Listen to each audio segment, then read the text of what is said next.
Today, I'd like to continue our journey through the book of Deuteronomy.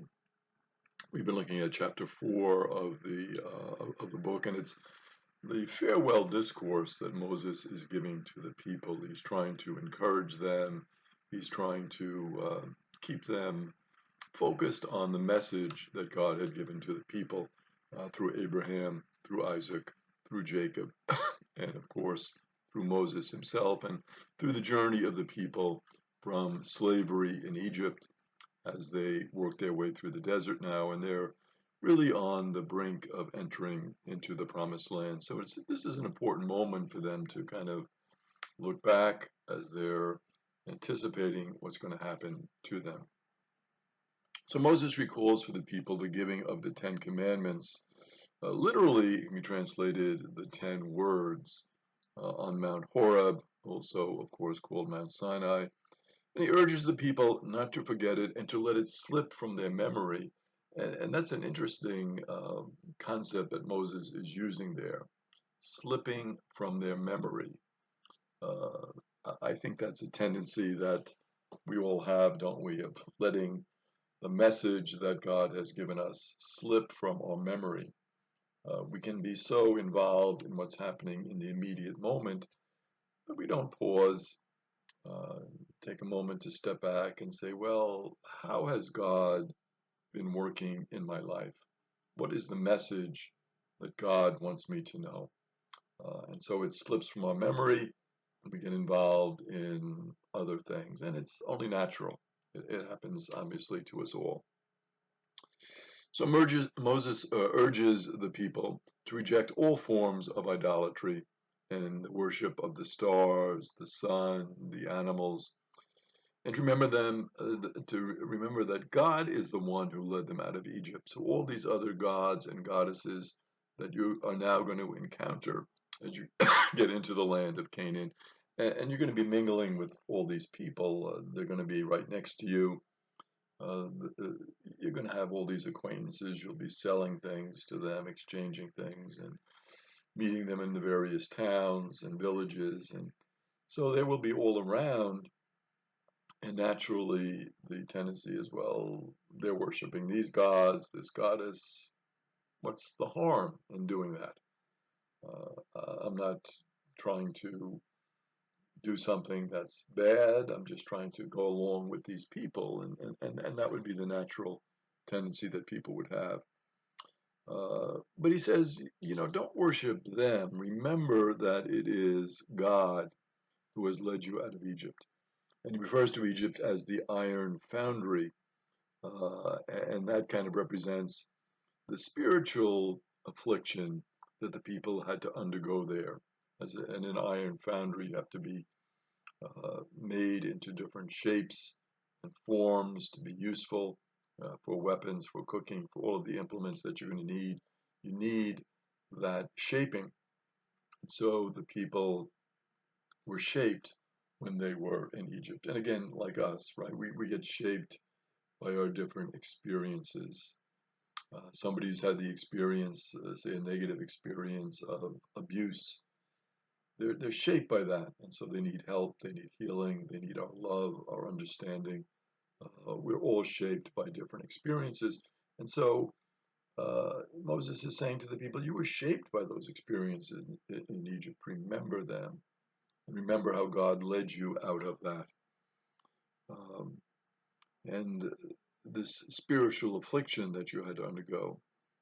It's interesting that with all of these different archaeological digs that have been done in this area, that there has been no physical representation of Yahweh that has been found. And so the idea is that the sacred one, the holy one, cannot be represented.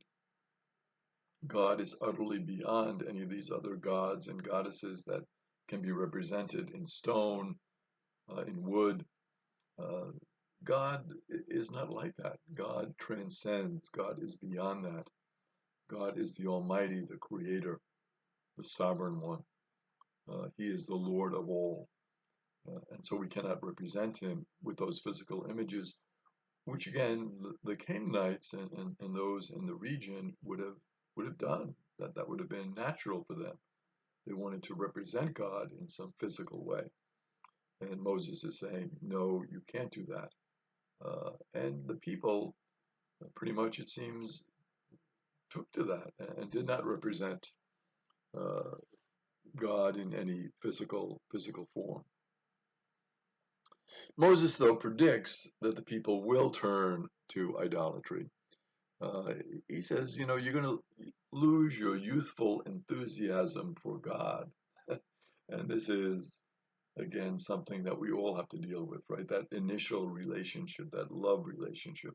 It's like when we fall in love with somebody, we have that beautiful relationship, and then we have to work at love through our acts of love, through acts of kindness, compassion, understanding, communication. All of those things are necessary to sustain a relationship. That youthful enthusiasm is wonderful. That falling in love phase, it's beautiful, not to be denied. But to sustain love takes an effort. And Moses is pointing that out to the people. You will fall into idolatry, he says.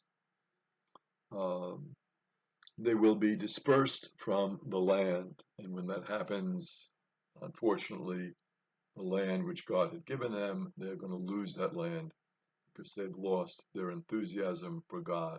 They've lost their focus on the things of God.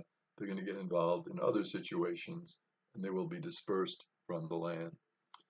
They will serve gods that will be made from wood and from stone. But even at that point, they will seek God and search after God with their whole heart and with their whole soul.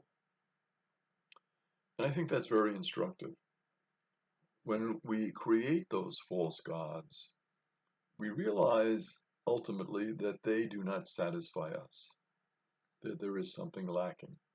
And so our search continues for something deeper, for something that is true, for something that is lasting, and we turn away from that initial attraction that we had to a god of wood and stone, the gods that we make up, the gods that we as human beings create.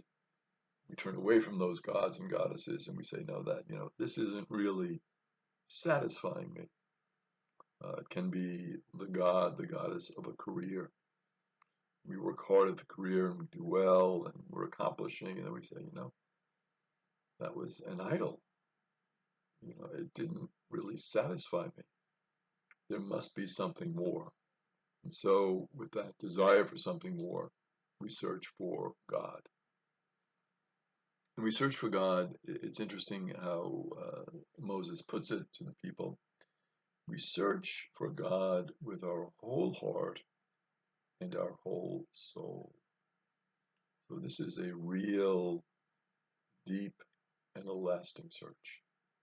Our whole heart, our whole soul. This is not something temporary. This is not something where it's just a half-hearted effort. There is something within us that wants to find the divine, that wants to encounter the holy. That fire within us, the desire for something more, can only be satisfied, Moses says, with that encounter with God. And next time we'll continue our journey through the book of Deuteronomy. God bless.